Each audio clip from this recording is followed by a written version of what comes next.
ownership of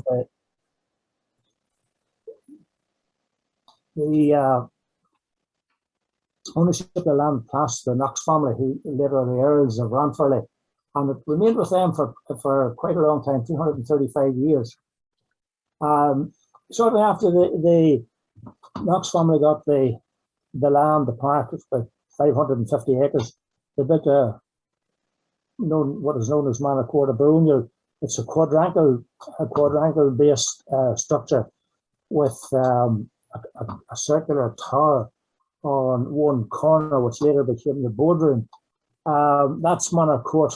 As I say, it's a square building built by the Knox family. It later became a dower house. Dower's a house. So anyway, let's jump now to 1928. And 28, the park, as it became known, 550 acres, was bought by Robert Brown of Donaghmore, a name that we'll come across again later in the talk. Now, in 1936, flax was in short supply because there was an embargo from Russia for Stevenson and Sons, who owned Moygasha Mills. And they decided they would grow a bit of flax in the park beside the factory. They grew 5 acres and was reasonably successful. So the word got out that they wanted to grow more. And some of the young people that were working in the mill, young men, young women, they said that their father, uncle, brother, granny, whoever would maybe be interested in growing flax. So the next year they grew 55 acres on contract with local farmers. That was Scotstoun House by Moygasha, and they had a Scotstoun mill that was brought in from Belgium. It was managed by a man called Norman Hunter, who was the first MD and forerunner of the company. Now we coming into the war years, and there was a big effort for more linen. They needed linen for uniforms, for parachutes, and also for the smaller aircraft, which were still being covered. The fuselage and wings would still be covered in linen. So there was a huge push. And Norman got the job of contracting acres of flax. The government, what they did was they brought in, they bought the patent for the scutching machine from Belgium and got 17 of them made in Belfast, and they were put out to local scutching mills. In fact, an uncle of mine got one over near Middletown in Armagh. As I say, there was a big push for flax. Moygasha needed 2,500 acres. But by the time we get to 1943, towards the end of the war, there was 15,000 acres being grown and managed by what was to become the Vernon Park by Norman Hunter. And that was the first big introduction of farming using farmer cooperatives. In other words, get the farmers to do the job that they're good at, and then the company would take on the fact what they did was they supplied the seed, they pulled the flax, they paid the farmer a $5 an acre, and then there was, depending on the crop and the yield and the weeds, etc., there was a further payment. So that was a start. That was the beginning of the park as it was. There's a photograph of Norman Hunter. He was a manager from 38 to 52, and then the managing director. And that's not Norman Hunter pulling the flax, but that was the way the 5 acres was pulled by hand. 1943, the Stevenson and Sons Moygasha Mills bought from Robert Brown of Donaghmore the Park Farm. Now, the Park Farm had been owned by Robert Brown since 28, but apart from taking the hardwood timber off it and leaving a lot of stumps, it was very badly neglected. The roads were virtually impossible. The land was boggy. Buildings were not, apart from Manor Court, the buildings were not in great shape. No electricity. And however, that was all set about with 9 employees. They really set about tidying the park up, draining it, etc., etc. They put in a bore well, and then a few years later there was another bore well put in, and a 40,000-gallon reservoir at the hill opposite the park, between the park and the Black Lough. And that reservoir is still the source of water for the park today, except for the private houses, which, well, we brought water in to help cool the milk. That was the first mains water. But so, as I say, the park today even is running on that very successful pair of bore wells. They alternate between each other. So this was the start of the farming. There was a lot of food required after the war. So there was cows, pigs, sheep, potatoes, all established in the park. The sheep, I've made a note there, 2 years was enough. Sheep was a disaster, apparently, because dogs from Dungannon, dogs from Mogash, it was a nightmare. So potatoes, vegetables, flowers when they were time of the year, all in the wall garden, which the walls are still there. And because they had a milk round in the park, the bottled milk started in the early 50s, we were able to sell these things on the 3 floats at one stage. In fact, whenever I went there, the milk was still being bottled. It was farm bottled milk. There was a classification for it.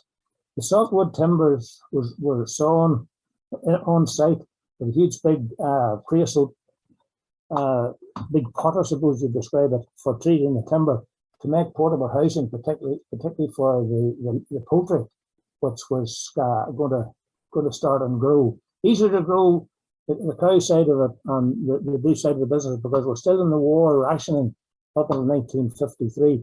Those are not great photographs, but that's the Manor Court when they started to tidy it up and get it ready for accommodation, and also the boardroom and some offices. The put together, there's actually 12 people plus the man that took the photograph in the middle picture. Those graders, potato graders, used to rattle all through the winter, grading potatoes and whatever. A photograph of the old, some of the old buildings in the Dungannon Park. As I say, in the 1940s, the farming really started. And Stevenson had renamed the company Mogash, and Dungannon Park was established under Norman Hunter as the Park Farm. So Dungannon Park was under the umbrella of Mogash Limited, which was Stevenson and Sons, obviously in Mogash. As I said earlier, 53, the war rationing was including feed. You now start to get more feed for poultry. It wasn't encouraged, shall we say, to feed poultry. It was supposed to be fed on scraps, and et cetera, et cetera. And then things like bulk feed, bulk gas, made poultry farming a bit more tolerable.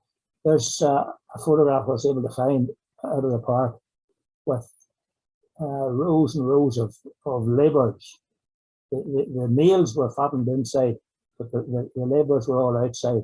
Very labour intensive, very dirty in the winter time. And it was a forge and tractor moved those houses the length of themselves, and then they went about 10 times the length of themselves, etc., etc., and the manure was spread over the ground. Now, in 1957, things were going well on the poultry side. The cows, the pigs were going well, but the poultry was about to take off. And Robert Brown, a man I've mentioned before, he had a soapworks in Donaghmore, and it was bought by the company. It was actually, hadn't been a soapworks since before the war. It was used to go in the war as a war storage centre. So the building was brought to fatten the cockerels.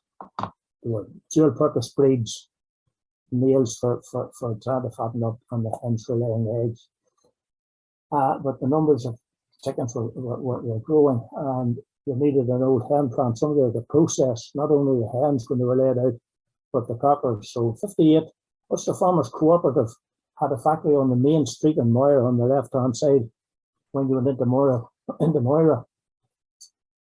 So Dungannon Park, as it was then, they rented it on a 3-year deal from the Farmers Cooperative, and it had 40,000 bird capacity at that stage. Dungannon Park Farm Services were set up to supply and to service the poultry that was going to grow within cooperating farmers, not on the park at that stage. Farmers were been signed up, and government were given grants for poultry houses So it was really starting to take off. Then the end of the 50s and the 60s, the basic breeds of chicken, which you try to fatten the cockles and try to take eggs out of the females. There was two specific breeds set up: meat breeds and egg breeds. And the egg breeds in those days were mainly white. Some brown breeds in America, but mainly in America, all this work was done. And the white egg layers became very popular in Europe. And then as I say, the meat birds, totally different type of chicken, bred for their growing ability. And again, in the early 60s, once the houses started to become built on the farms, on the farmers, cooperating farmers, the Dungannon Park Broiler Growers Association was set up. And that has continued to this day. The growers have an association, the breeding farmers have an association, the laying farmers, broiler farms, etc. And they meet the company officially, at least they elect a committee within themselves, the farmers, and they meet the company every 3 months as a minimum. If there are other reasons that they need to discuss things that can happen. So the performance and the payment to farmers, whatever, is set up in conjunction with the farmers. Again, part of this farmer cooperation. Nearly shot at a bulk bin. The only problem with those bulk bins was the bottom was steel. The rings were galvanized, but they forgot to galvanize the bottom, so unfortunately it didn't last very long. That's some of the pigs. It's actually a very good story. A lot of people have dined out on. Whenever there was a new English farm manager came over in the 60s, 63, I think it was, a fellow called Water, and I'll not tell you his name because he's still not going to be. It was one of the pig herdsmen was taking them around, and he was showing them into, his son's through, his looking into kind of weaners. And the pig herdsman's false teeth fell out, and he picked them up and gave them a rub in the boiler set and put them in again and gave them a wee bit of a suck. And he turned around and Philip up and said, "Mr. Wallop, did you taste pig dung?" And he said, "No, I don't believe I did." Well, he says, "It's not to look forward to." So anyway, that was the pigs end of it. Now, we've covered nearly 20 years. Donaghmore, the idea was to get more. There was a hatchery built in the park. It's still there today. It's a silver band hall, but it wasn't big enough, and it was very quickly it wasn't big enough. So Donaghmore decided to clear it out. It was a big building. The first hatcheries were put in 61. And then in 63, they'd already got the chunky chicks from America, which were now coming through Scotland. The next chicks, they brought in parents from, again, they came through England because it was an agent set up in England. So the white egg layers were now in, totally different bird from the chunky chick broilers. And we had 2 dispatches in Donaghmore. The Farmers Cooperative plant at Moira had doubled in size, courtesy of Dungannon Park, and it was now bought out. So they had a processing establishment. And now this, ladies and gentlemen, is the first time I can mention the word or the title or the company, Moy Park, after 20 years. And Moy Park was, if I had said when I went to the park first, if I was going to Moy Park, it meant I was going to Moira, because you've Donaghmore Hatchery, you've Dungannon Park Limited, both limited companies, and Park Eggs Limited, and Dungannon Park Services. But the factory in Moira needed a name, so they took the Moy of Moy Gasher, which is the parent company, and the Park of Dungannon Park, and that's how we got Moy Park. And unfortunately, I apologise, that logo in the top right-hand corner should be red. It's a photograph, and I couldn't colour it. But that was the Dickie Bowes, we called it. The first time that sign ever appeared was in the factory in Moira. So that's now, as I say, 20 years after the farming started, we have now got Moy Park. 64, to give a bit of confidence into customers, supermarkets were starting to appear, but it was mainly sold through agents, the Moy Park, or Dungannon Park, Park Eggs, whatever. Hamlin's of Dublin, Musgraves of Cork, Tom Granby, Liverpool, Northwest Poultry in England. So they were basically agents. And to give them a bit of confidence, the parks decided that they would build sufficient housing themselves to produce 25,000 broilers a week. And it took about 10 weeks to fatten a broiler in those days. Today it's about 5. And 500,000 eggs, 500,000 eggs a week.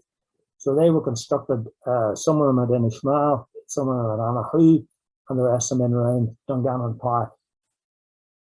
A couple of photographs. The middle photograph is actually the way the eggs come in off the farms and on the cardboard case trays, 30 eggs to a tray. And then there was about 14 to 15, eventually, ladies in Donaghmore, Mrs. Faroon, I see there. And they had to take those eggs and pack them by hand. You can see the egg tray sitting at an angle. And then the guys, they put them into machines, and well, that's actually chicks coming off on the left-hand side. Most of those guys are still around, a bit older now, right enough. So very labour intensive, but not as labour intensive as when they were working with them in arcs.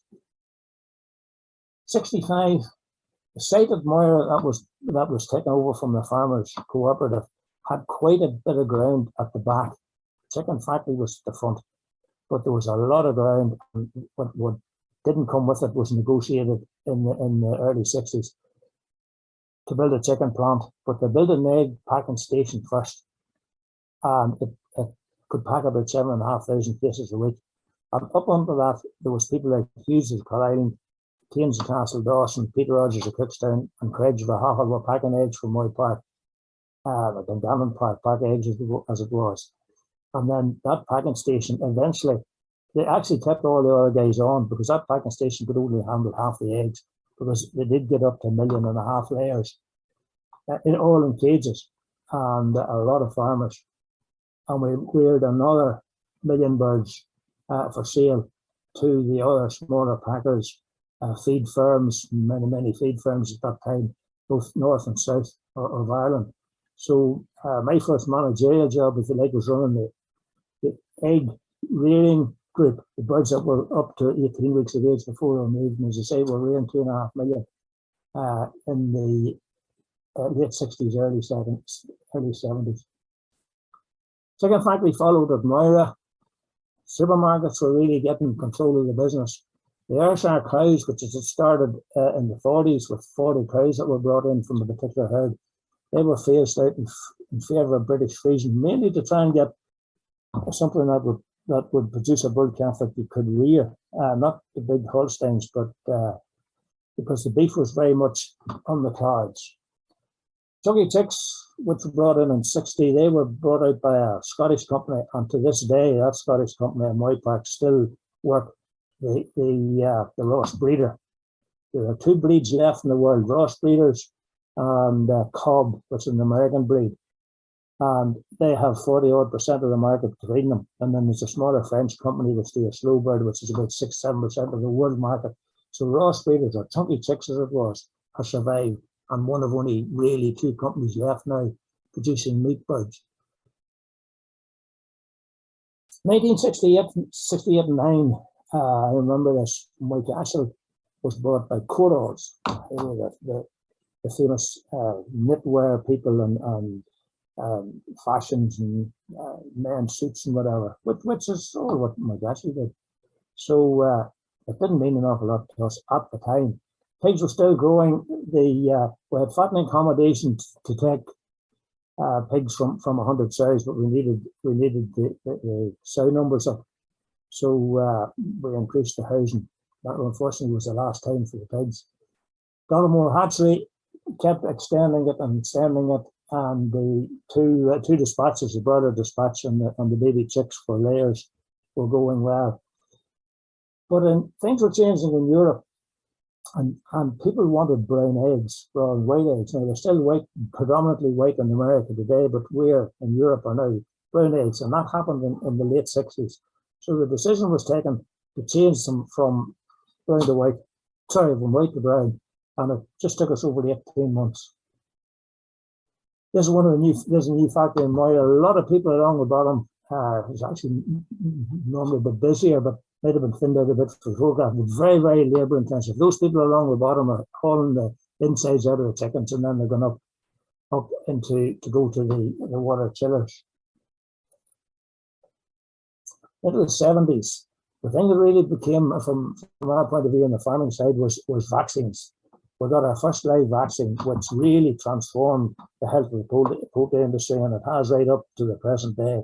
Virtually all the diseases that come in, particularly when you're working with intensive livestock, they've all been eradicated mainly through injecting the breeders. The breeders would get water, and they're mainly water-based vaccines. They would get water-based vaccines from about, well, they get one a day old, and from 4 weeks to about 16 weeks, they get one a week, and that is passed on to the progeny, as well as protecting the mothers. It protects the progeny. Because remember, a broiler chicken only has to be protected for 5 weeks, and it's gone. So anyway, that's made life a lot easier. In the early 70s, there was approximately 800 farms on contract, mainly egg layers, between 5 and 10,000 eggs, great sideline on the farm. And it had grown very, very quickly through the 60s. To try and get on top of the threat of disease, as I mentioned, one of the problems we had was most of the diseases that would come in from either Holland, Denmark, or the Scandinavian countries, and into the east side of England, and then they worked their way across to us. We were fortunate that they still have westerly winds, so the wind's fairly clean when it comes our length from America. So one of the big advantages, so we reckon if we could get control of the third generation, in other words, bring in not parents but grandparents, we could vaccinate them as the vaccines came along, but we could also control some of the diseases that they came in with. So by the early 70s, we built ourselves an isolated hatchery at Inishma and controlled 3 generations of stock, which still goes on today. Hatchery, keep extending Donoughmore hatchery, keep extending Moira, brought in cooking facilities in the early 70s. By 72, all the eggs were now brown, but in 72,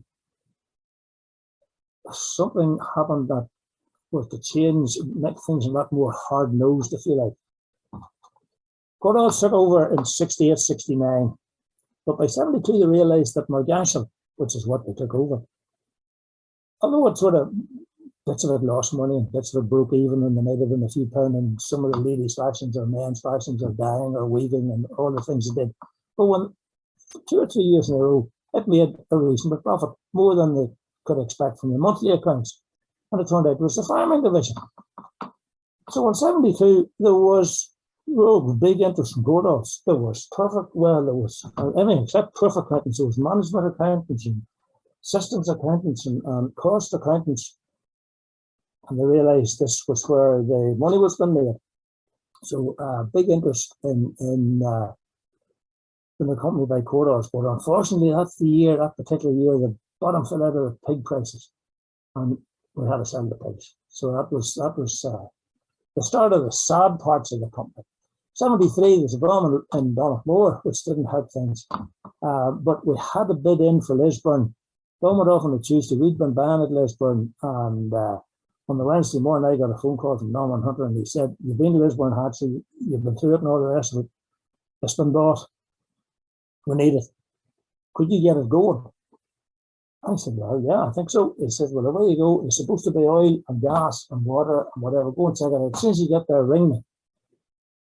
I rang him. I wanted to know what he wanted to know about the gas for. But anyway, it turned out I was there for 4 days before I got out of the place. And Davy Sloan landed down with a load of eggs that night. We got upset. So that was how quickly things done. In the meantime, Derek Boyce and Donoughmore, he got the job of taking what equipment he could salvage out of the Donoughmore and put it into one of the chicken farms, one of the chicken houses in the park. So very quickly we got up and running again. And Donoughmore was reopened the next year. Anyway, bigger again. Beef was becoming fairly important, and we developed, in fact, we took a patent out on it. Feeding cattle and chicken litter. We got the protein from the litter. The cereals wheat mainly.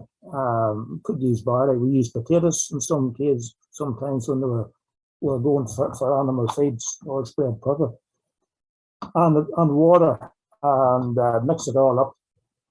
And it was really very, it was, we found it very, very successful, but unfortunately feeding chicken litter to cattle didn't go down well, so it was knocked on the head after it became popular. A lot of farmers, there was about 7,000 cattle on it at its height in any year, not only in the park, but around the country. The botulism didn't help either. In fairness, it didn't give it a good name, but still. We got nearly to our limit between beef and cows in the park, so we started a rent-a-cow scheme. And the deal was, you got the cow, you had to record them out because they're pedigree cattle. I'd be fairly sure you're a farmer, and all we wanted back was a calf. We selected the bull depending on where it was a heifer replacement or where we could take a crossbred bull calf, hopefully a bull calf. So that was quite successful. We got to 156 cows on that scheme in 3 farms, in fairness. And there's one of the heifers, and there's the bulls. Those bulls are on Moiprolite. Moi from Moi Park, Pro from the protein, and Little Light.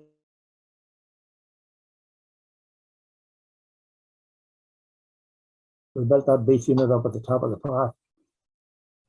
So that was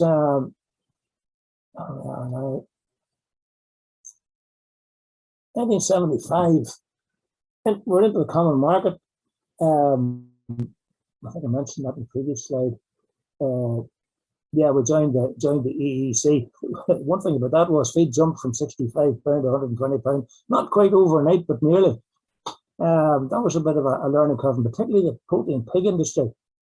We didn't get we had to use European grain, so that the American grain was lost to us. And remember, Dublin, Cork, and Belfast were the 3 closest ports to America, so we could bring in grain into Ireland cheaper than anywhere else, because most of the ports by this stage, the farming ports, if you like, were in the east coast of England, heading towards Europe, at places like Tilbury, from Rotterdam. But we lost that advantage. However, we had to keep going.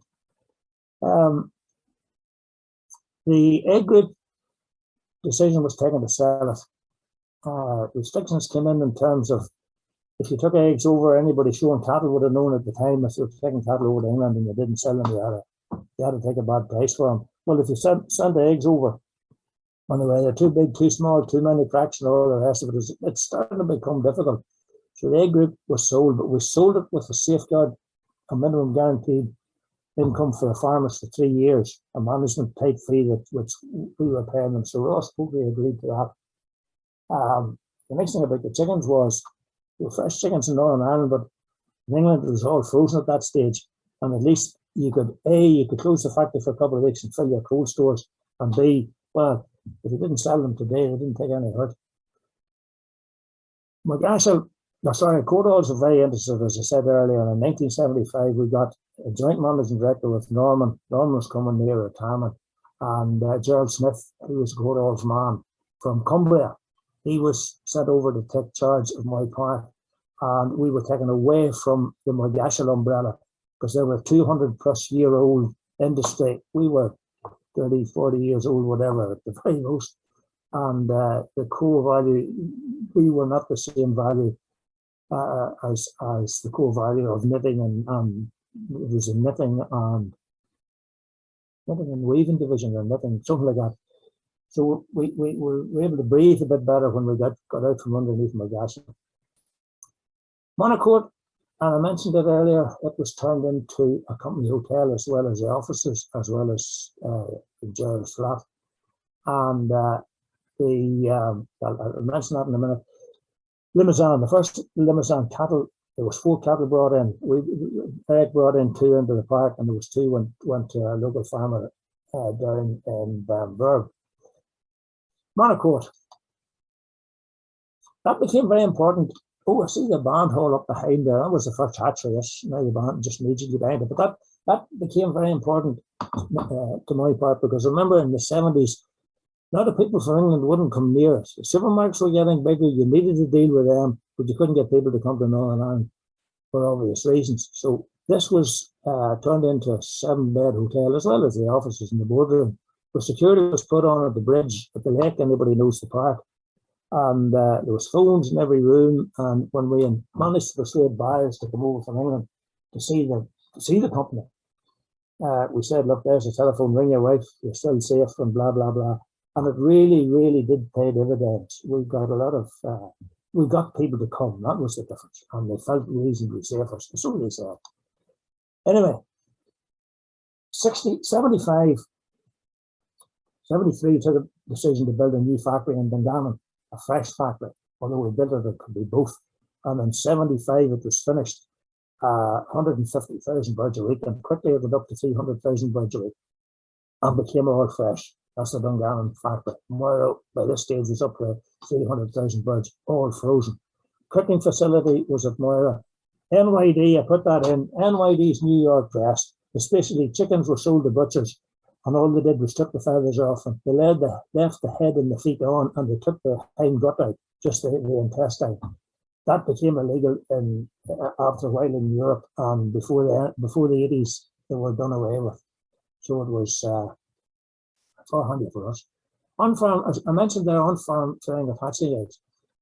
When the farmers produced the eggs, they had to pack them onto the quiche trays, the plastic tray, or the fibre trays, and then we had to say, pile of women and Donald Moore traying up the eggs. So the decision was taken, well, a tray was designed that could go straight into the incubators. And on-farm training on the farms became huge labour saving. And as I say, the farmers, they had to pack them anyway. So that was another, freed up a lot of space in Donald Moore as well. 77, we built a new mast hock house below the parlour in the park. And then the company decided that they wouldn't keep any more poultry farms. The farms that I mentioned earlier were sold off then to site managers, staff, or whatever.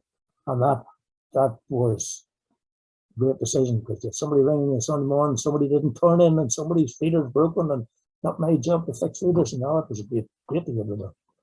And the fellas really made them work when they were working for themselves. As I say, let the farmers do the farm, and they know what they're doing. Mention this man, James Dunn, tell you a story about him. He was a poor Liverpudlian, with a beard, a Labour MP, and was under direct rule, Minister of Agriculture, but somebody had persuaded him that he should come and see my park. So he was brought him on a court, and as I say, quite a hard visit, very dour visit. But George Lovett, who was the director of PR and marketing, whatever, George knew, if he didn't know, he knew your secretary or your girlfriend or whatever. He found out that James Dunn smoked caps and full strength untipped cigarettes. And in those days, when you went into lunch, the cherry glasses sitting around the table full of Benson and Hedges cigarettes and things like that. You had to open the door to let the smoke out. But James Dunn, when he got into the boardroom and met Gerald Smith and all the rest of it, somebody offered him a cigarette, and he saw there were caps and full strength. And you talk about, you've heard them saying about breaking the ice. It was a really good visit after that. He wasn't as good as he tried to let on. However, it's the only reason I put it in. 79 upgraded the parlour to 16 point. Couldn't accommodate any more cattle, and as I say, the rental scheme really did take off there. A few photographs for you. That's sited on a who. That's the cows in their new master, and that was the way we used to do the eggs with the trays. Now they just simply, there's Mrs. Bloom sticking them straight into when she's actually checking them just to make sure that they're not, there's not too many feathers on them, bits and pieces before they go into the machines. That's actually, we used to fly chicks out East Africa and West Africa, particularly when there was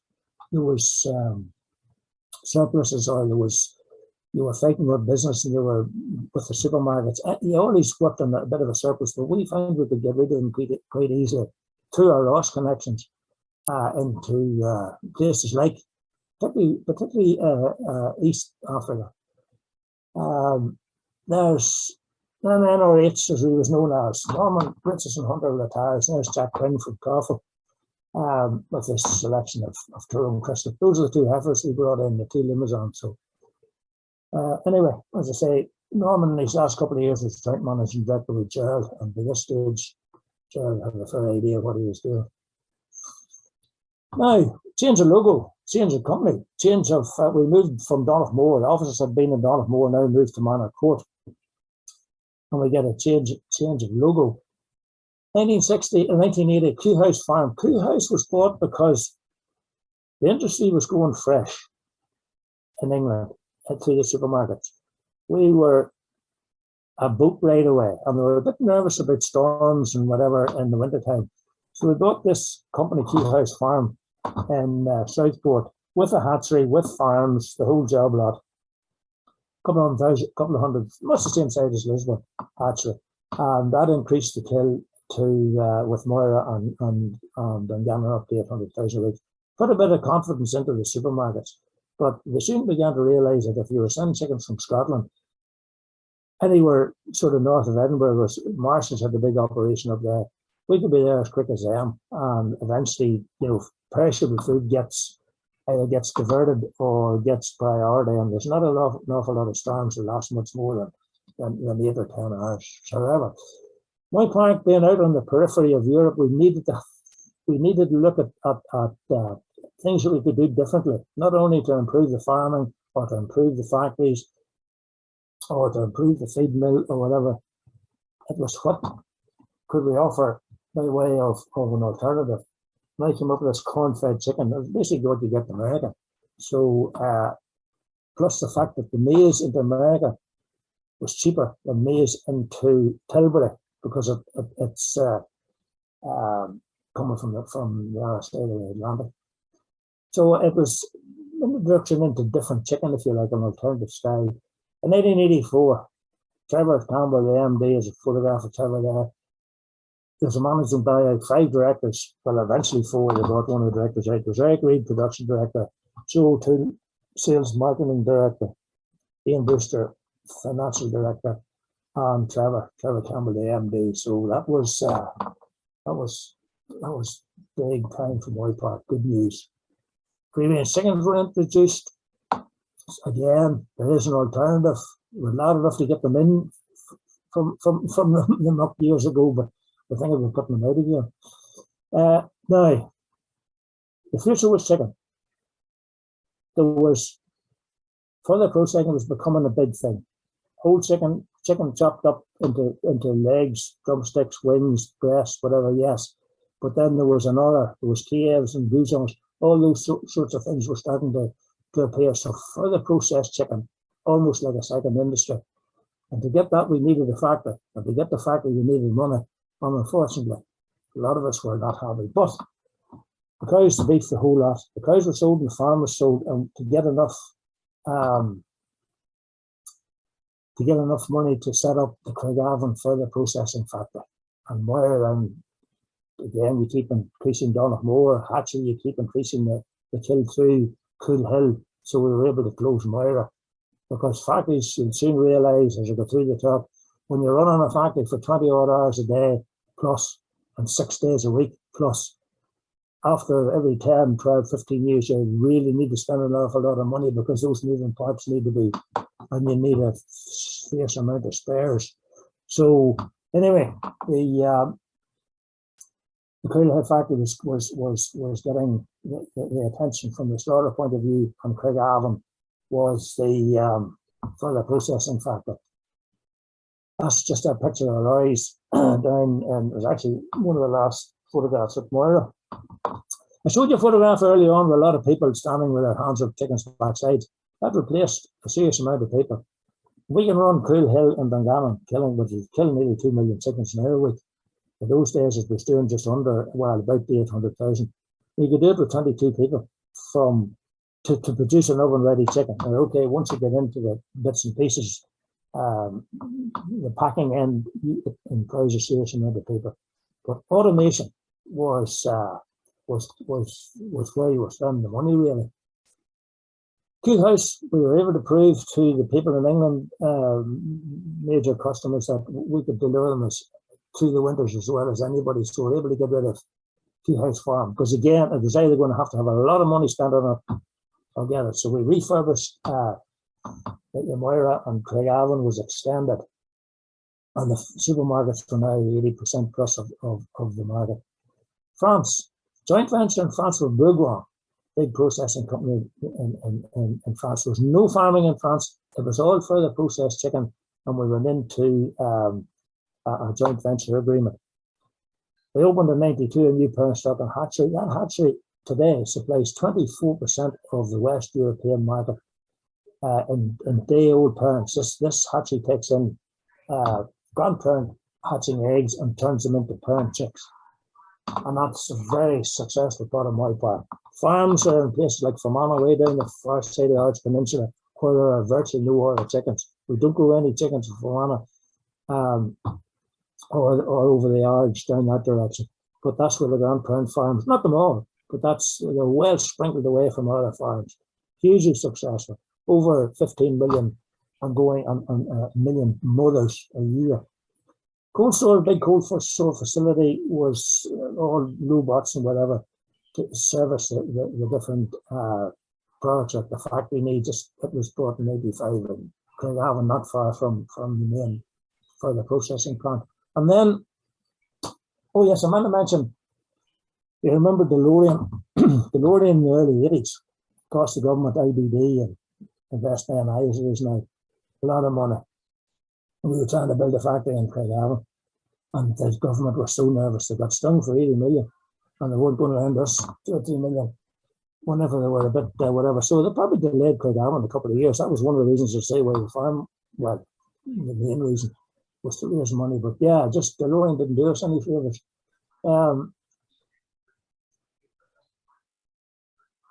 First introduction now to overseas bars. My part, Trevor and the other 3 directors sold the shares to OSI, Otto and Sons Incorporated, merchant bankers of Chicago. But the guys kept their jobs. They liked the balance sheet. That's what they were good at. And Trevor kept the show going, Trevor Campbell. It didn't give us any money, but what it did, it gave banks a lot more confidence, if you like. So we're able to grow faster, and also whenever you get taken over as a company, you're debt free. So as I say, it didn't give us money to spend, but they made the borrowing of money, shall we say, a little more attractive. Meat and Bone, 96, big change for farming, a lot of headaches. We were meat wheat dads. By that I mean meat, well, wheat obviously speaks for itself. Meat and bone meal, poultry offal meal, beef tallow. Those are your major protein sources. Highly digestible, very not only were they digestible, but they were available. The minerals and whatever, particularly things like calcium, made bones out of it once before. Mad cow disease, no more meat and bone. So we went from being a meat wheat to a wheat soybean. And that caused problems for, well, you just have to get over them. We just had to play around. We've got the dats absolutely right, and talk a lot of American nutritionists and whatever. How do you handle mainly the soybean? So again, differences were required to keep the marketplace, keep customers happy. People like we were particularly great those outdoor birds, free range birds, and we became the biggest producer of free range and outdoor birds. We started the free range in the early '80s before there was any legislation.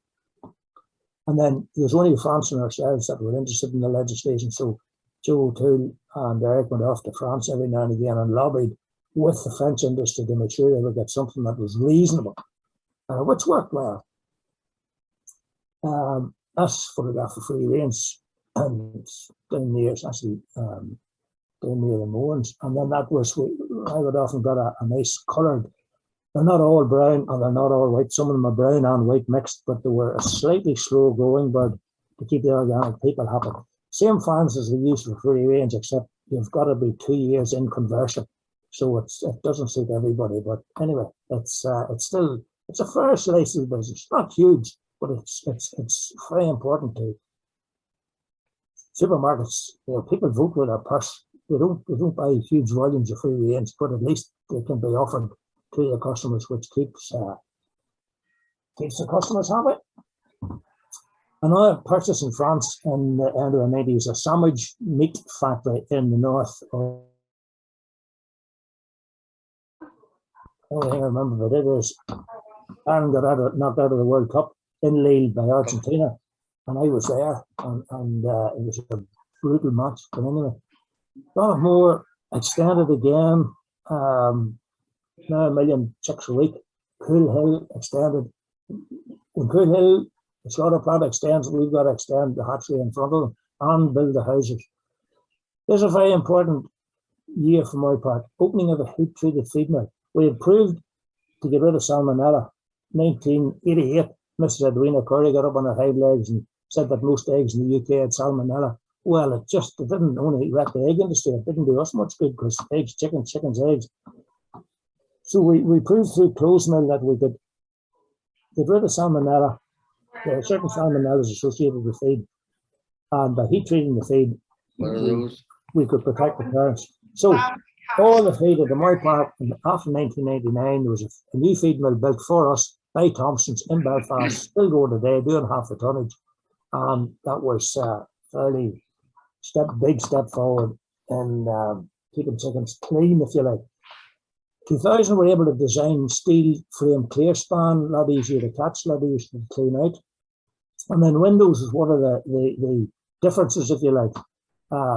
Came up with that, and then after, it was mainly again for Waitrose, but 2002, we started the windows. Waitrose says, go ahead, all new houses, windows, and we started to refit the existing houses. And within 5 years, it was the industry norm. Changed the managing director, Trevor retired, and Nigel Dunlop came in, good man, and then we were bought by a Brazilian company, Marfrig, second biggest red meat producer in the world, in 2008. Where am I here now? Some more photographs. That's a breeding farm. On the right-hand sides, we've now got packers to pack the eggs, reprints and packers. Great job for putting them onto not on the key stays, but onto the egg trays that go straight into the hatchery. Those key trays actually, they take either the double yolks, the cracks, the smalls. They'll go through the packet. The farmers pick them out. And that's just the breeding farms. They lay the nest in the middle of the house. They lay the eggs in the middle of the house. All the water's up on the slats, which means the cocks have to cover them they have to go up there to get a drink. So it's just typical breeding house. Dollamore Hatchery, one of the biggest hatcheries in Europe, in the middle of a small village in Ireland. You wouldn't think it was there. It's a big flagship now for my part. One of those machines holds over 1 million eggs. And that's a hatching room. And 24 trolleys. And that machine goes way, way back, 12 on each side, and each one of those, and then holds 6 trolleys. So for one of those, we need 4 of those. And then we do the chicks out on the farm. Those eggs, they sit and turn. They just turn on, they are every hour. Dungannon Factory, been known to a lot of people. That's the new Moy Park sign, new managing director, now a new logo. And that'll be quite familiar with you. We're getting on well, we're nearly finished. Right, 2009, the companies that were bought in England, now the expansion was all by acquisition. So Alec, which was similar factory to Dungannon. Dungannon was increased to be a flagship type, world-class type facility. It can now kill over 2 million birds a week. And Alec was refurbished. You can see the sort of money you need to spend to do exactly the same. Brought it up to 1 million a week, and then within another few years, it was up to 2 million a week. The Ashbourne factory, it's half the size, if you like. It was increased from 500,000 to 1 million, and O'Kane is similar. So we've got 4 sort of factories in Moy Park. Dungannon and Lincolnshire, 2+ million a week. Ballymena and Ashbourne in Derbyshire, capable of doing 1 million a week each. Dungannon's not just there at the moment because it's something to do with labour and all sorts of things. Anyway, unlike my park, the Brazilians were quite keen on being involved in the community. So we sponsored the Irish Open, and in 14 we got the exposure.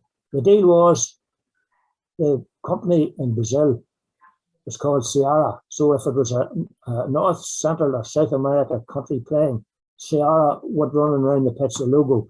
And if it was a European country, it was the Moy Park logo. So some people may remember seeing Moy Park in the World Cup.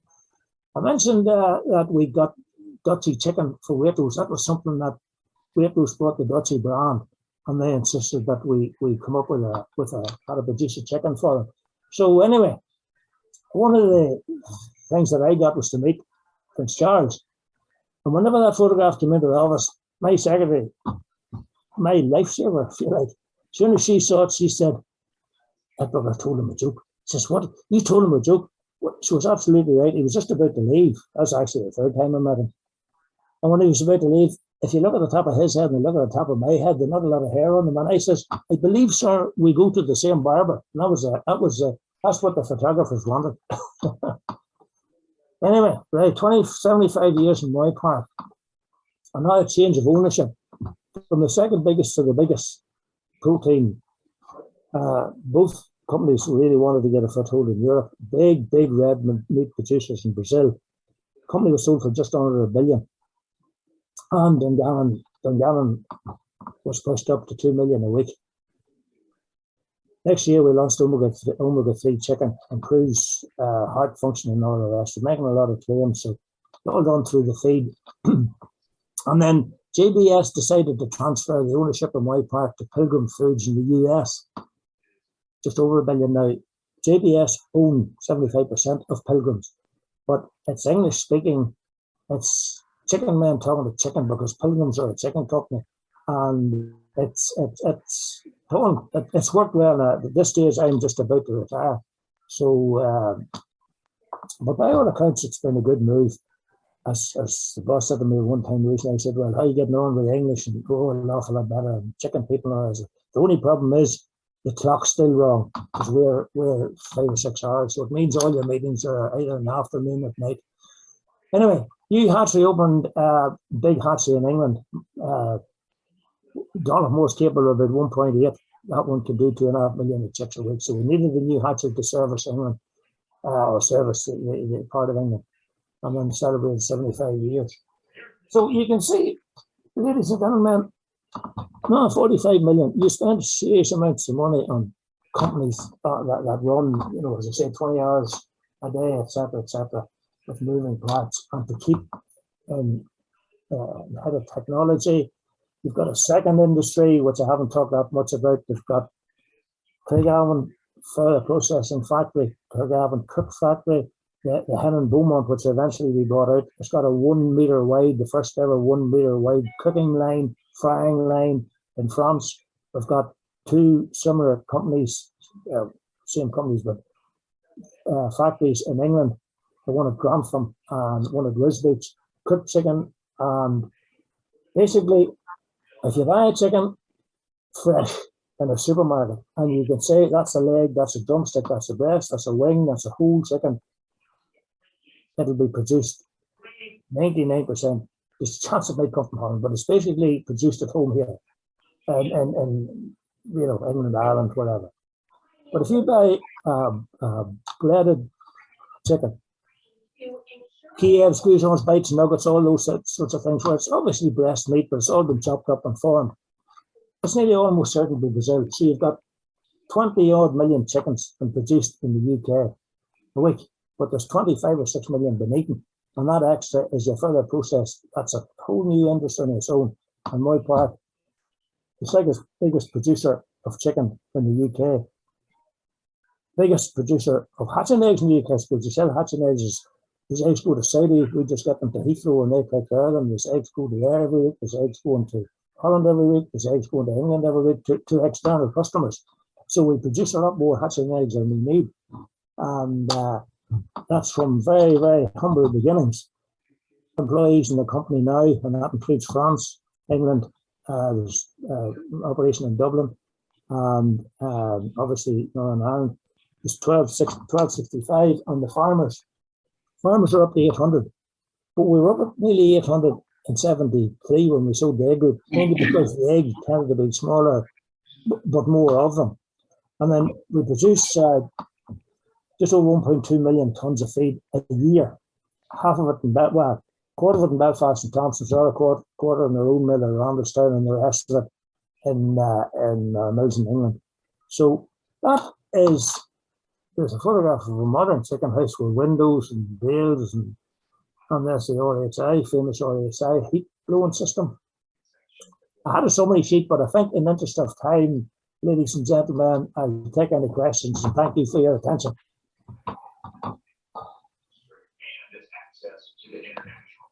Joe, can you hear me there? I can hear you, Richard, yeah. Breeze, she has left to attend a family Zoom meeting which started